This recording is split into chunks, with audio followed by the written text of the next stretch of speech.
मेरी मांग सरकार से और इलेक्शन कमीशन से ये है कि अगर इतना बड़ा डाउट हमारे देश के लोकतंत्र पे एक क्वेश्चन मार्क खड़ा हुआ है तो उसको उसका जवाब देने की, उसका उत्तर देने की जिम्मेदारी है, क्योंकि ये न सिर्फ वोट चोरी की बात है, ये पूरे के पूरे लोकतंत्र पे एक बड़ा सवाल खड़ा करता है जो हमारे लिए बहुत बड़ी खतरे की घंटी है। सुनेंगे दोस्तों इकरा हसन की एक इंटरव्यू जो वोट चोरी को लेकर बहुत बड़ा खुलासा की है। उससे पहले बेहतरीन बात सुनते हैं। कभी आंसू, कभी सजदे, कभी हाथों का उठ जाना। इंसान जब टूट जाता है तो खुदा बहुत याद आता है। चलिए पहले सुनते हैं इकरा हसन की वीडियो। तो आपसे गुजारिश है वीडियो को लाइक कीजिए और चैनल को जरूर सब्सक्राइब कीजिए। सवाल और राहुल गांधी ने 2 प्रेस कॉन्फ्रेंस की और वोट चोरी का मुद्दा बखूबी उन्होंने पूरे देश में उठाया। फिर उन्होंने कहा कि हाइड्रोजन बम आएगा वो हम फोड़ेंगे, और वो हाइड्रोजन बम उन्होंने कल प्रेस कॉन्फ्रेंस की और कहा कि वोट चोरी होती है। और आप भारतीय जनता पार्टी की सरकार रहते हुए वही चुनाव आयोग था, उसके बावजूद आप जीत के आई और लगभग 80,000 वोटों से आपको जीत मिली। कहीं महसूस हुआ कि कोई वोट चोरी हो रही थी या फिर आपके चुनाव में भी कोई ऐसी गड़बड़ थी, वोट कम या ज़्यादा हो गए थे? देखिए, राहुल गांधी जी ने जो भी प्रूफ सामने रखे हैं, मुझे एक बात बहुत अच्छी लगी कि उन्होंने कोई भी ऊपरी बात नहीं करी, उन्होंने तथ्य से बात करी, उन्होंने दिखाया, खास तौर पर रिकॉर्ड रखे सामने कि इस तरीके से हो रहा है। तो सरकार और इलेक्शन कमीशन को जवाब देना चाहिए, पॉइंट टू पॉइंट रिफ्यूट करना चाहिए। जहाँ तक हमारी बात है, मुझे ये बात महसूस होती है कि देखिए, वोट बनने में और नाम कटने में बहुत समस्या हमें होती है, और साथ साथ में कई बूथ जहाँ पर एक डेमोग्राफी के वोट ज़्यादा होते हैं, एक समाज के वोट ज़्यादा होते हैं, वहाँ पर अक्सर मशीनें तो ख़राब होती हैं। इसकी मैंने खुद मेरे भाई के चुनाव में भी शिकायत करी थी, और अक्सर तौर से हम इन चीज़ों की शिकायत करते रहते हैं। हम अपनी तरफ से जागरूकता रखते हैं, सक्रियता रखते हैं, तो उन चीज़ों से हम उभर पाते हैं। लेकिन हो सकता है हम और ज़्यादा वोटों से जीतते। तो ये बातें तो हैं कि वोट बनने में और वोट कटने में कहीं ना कहीं प्रेफरेंस सत्ता के पक्ष को रहता है। हमेशा हमें बहुत भाग दौड़ करनी पड़ती है, बहुत सक्रियता दिखानी पड़ती है, उसके बाद कहीं जाके हम थोड़ी बहुत रोकथाम कर पाते हैं। लेकिन ये एक एक सीट जो जहाँ जहाँ के भी रिकॉर्ड सामने आ रहे हैं, मेरी मांग सरकार से और इलेक्शन कमीशन से ये है कि अगर इतना बड़ा डाउट हमारे देश के लोकतंत्र पे एक क्वेश्चन मार्क खड़ा हुआ है तो उसको उसका जवाब देने की, उसका उत्तर देने की जिम्मेदारी है, क्योंकि ये न सिर्फ वोट चोरी की बात है, ये पूरे के पूरे लोकतंत्र पे एक बड़ा सवाल खड़ा करता है जो हमारे लिए बहुत बड़ी खतरे की घंटी है। क्योंकि देश हमारा अगर दुनिया भर में जाना जाता है तो मदर ऑफ डेमोक्रेसी के नाम से, अगर वहीं पे इस तरीके से होगा तो लोगों का विश्वास उठेगा, और हालात जो हमारे आसपास के मुल्कों में बन रहे हैं वो सबके सामने है। तो ये जो झूठ का मामला है, ये ज़्यादा दिन नहीं चल पाता। दुनिया, जनता अब जागरूक हो रही है और ट्रांसपेरेंसी चाहती है, जो कि होनी चाहिए। अब 27 के चुनाव नज़दीक आ गए हैं और 22 के चुनाव से इकरा हसन काफ़ी लोकप्रिय हो गई थी, और 27 के चुनाव आते आते आप सांसद बन गई हैं और काफ़ी ज़्यादा लोकप्रिय भी हो गई हैं। तो किस तरह देखते हैं जो योगी आदित्यनाथ की सरकार है, 10 साल उनको हो जाएंगे तब तक मुख्यमंत्री रहते हुए, और उनकी जिस तरह की नीति है, और ख़ासकर बुलडोज़र को लेके जिस तरह से उनको एक पहचान मिली है, बुलडोज़र बाबा उनको कहा जाता है, किस तरह से पार पाएंगे? उनमें क्या लगता है कि उस बुलडोज़र से अब की बार समाजवादी कहीं ना कहीं पार पालेगी? देखिए, बुलडोज़र पे तो अब सुप्रीम कोर्ट ने भी रोक लगा दी है, तो ये अपने आप में एक बड़ी बात है कि कोई भी चीज़ हमारे देश में कानून से बढ़कर नहीं है। और जिस तरीके से इस सरकार ने अपने ताकत का इस्तेमाल किया है, गलत रूप से इस्तेमाल किया है, उस पर रोक लगाने का काम सुप्रीम कोर्ट ने किया है। तो अपने गिरेबान में इन्हें झांकना चाहिए। इनके पास सिवाय अपने बुलडोज़र के, इनके पास दिखाने के लिए कोई भी 10 साल का कोई ऐसा काम नहीं है जिसे ये बड़े गर्व के साथ कह सकते हो कि हमने ये किया है। मेरे सामने एक भी योजना नहीं है, एक भी स्कीम ऐसी नहीं है जिससे ये साबित कर सके, कोई मैनिफेस्टो अपना चला सके। एक मंदिर इन्होंने बनाया है और उसके बाद महाकुंभ कराया है। इसके अलावा आज बिजली की जो मार उत्तर प्रदेश में है, और जिस तरीके से हर एक आदमी परेशान है, बिल भी भरने हैं, अपना कनेक्शन भी खुद लेना है, और तमाम तरह की समस्याएं हैं, उनका कोई समाधान नहीं है। किसान के जो गन्ने के पेमेंट का दाम था वो बढ़ने का वादा किया गया था, आज तक नहीं बढ़ा है। महिलाओं की पेंशन रुकी हुई है, ऊपर से पैसा ही रिलीज़ नहीं हो रहा है। जो भी योजना थी वो सब धरातल पर ख़त्म है। تو میں تو نہیں مانتی کہ ان کے پاس کچھ بھی ایسا ہے جو یہ مضبوطی سے اپنے پیروں پر کھڑے ہو سکے. اس بار ان کی جو کاٹ کی راجنیتی ہے اس سے جنتا ابھر چکی ہے. اب جنتا جواب چاہتی ہے. کل ہی ہم ٹیٹ کے کچھ ادھیاپکوں سے ملے جن کے ساتھ بھی بہت اس سرکار کے دوارا ناانصافی ہو رہی ہے, اور ادھیاپکوں کے اور شکشا متروں کے ساتھ پہلے سے ہی اس سرکار کی جو لاپرواہی رہی ہے.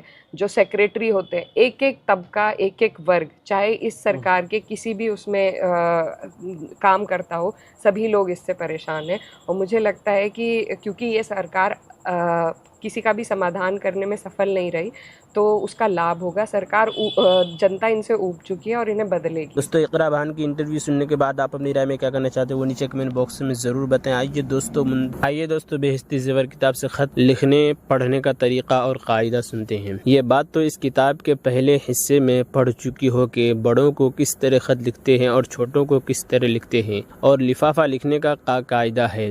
اب یہاں اور چند ضروری باتیں کام کی بتلاتے ہیں. قلم بنانا سیکھو. جب تم خط لکھنا شروع کرو موٹے قلم سے تختی پر لکھا کرو. جب ہاتھ جمنے لگے استاد کی اجازت کے بعد ذرا باریک قلم سے موٹے کاغذ پر لکھو. جب خط خوب پختہ ہو جائے تب باریک قلم سے باریک کاغذ پر لکھو. جلدی نہ لکھو, خوب سنبھال کر حرفوں کو خوب سنوار کر لکھو. جس کتاب کو دیکھ دیکھ کر لکھتی ہو یا استاد نے حروف بنا دیے ہیں, جہاں تک ہو سکے وہیں صورت کے حروف بناؤ. جب خط پکا ہو جائے پھر جلدی لکھنے کا ڈر نہیں. گھسیٹ اور کٹے ہوئے اور نقطے چھوڑ کر ساری عمر بھی مت لکھو. اگر کوئی عبارت غلط لکھی گئی ہو یا جو بات لکھنا منظور نہ تھی وہ لکھی گئی تو اس کو تھوک یا پانی سے مت مٹاؤ. لکھنے والوں کے نزدیک یہ عیب سمجھا جاتا ہے, بلکہ اس قدر عبارت پر ایک لکیر کھینچ کر اس کو اس طرح کاٹ دو اور میرے واسطے ایک دری لیتے آنا, اور جو اس مضمون کا پوشیدہ ہی کرنا منظور ہو تو خوب روشنائی بھر دو یا کاغذ بدل دو. حروف ننھے اور اوپر تلے چڑھے ہوئے مت لکھو. طرح طرح کے لکھنے ہوئے خط پڑھا کرو, اس سے خط پڑھنا آ جاوے. جس مرد سے شرع پردہ ہے اس کو بدوں سخت ناچاری کے کبھی خط مت لکھو. خط میں کسی کو کوئی بات بے شرمی یا ہنسی کی مت لکھو.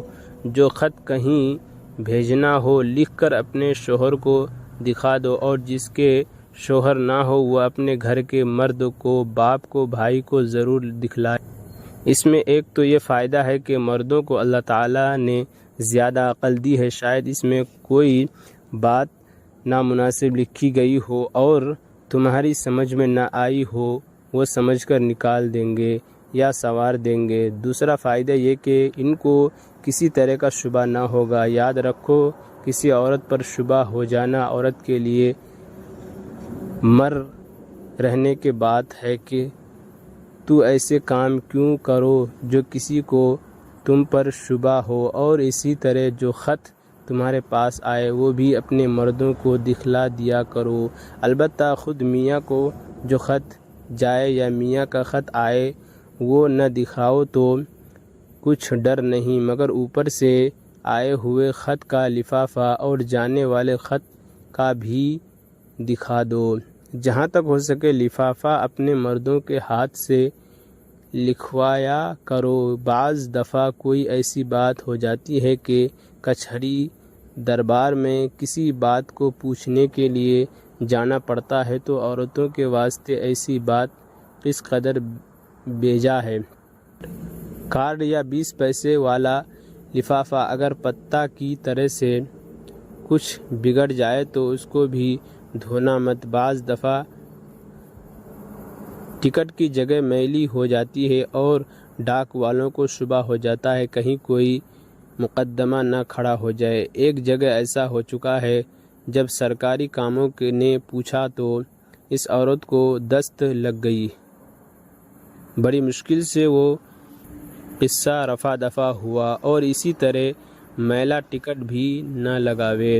جو کاغذ سرکاری دربار میں پیش کرنے کا ہو اس پر بدو کسی ناچاری کے اپنے دستخط کبھی مت کرو۔ شوق میں ثواب لکھنے کے خیال سے ساری دنیا کے خط پتر نہ لکھا کرو، کوئی ناچاری ہی آ پڑی تو خیر، مثلا کسی غریب کا کام ضروری ان کا ہوا ہے اور کوئی لکھنے والا میسر نہیں آتا تو مجبوری کی بات ہے، ورنہ کہہ دیا کرو کہ بھائی میں کوئی منشی نہیں ہوں، میں اپنا خط غیر مردوں کی نظر سے گزاروں، بے شرمی کی بات ہے، اپنی ضرورت کے واسطے دو چار کرم کاٹیں کھینچ لیتی ہوں، جاؤ اور کسی سے لکھواؤ۔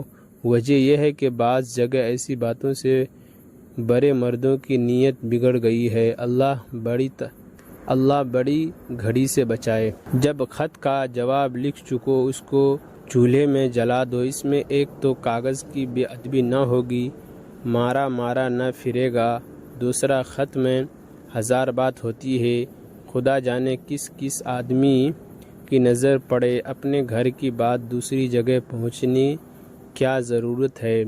البتہ اگر کسی خاص وجہ سے کوئی خط چند روز کے واسطے رکھنا ہی ضروری ہے تو اور بات ہے، مگر رکھو تو حفاظت سے صندوق وغیرہ میں رکھا کرو تاکہ مارا نہ پھرے۔ اگر کوئی پوشیدہ بات لکھنا منظور ہو تو پوسٹ کا کارڈ۔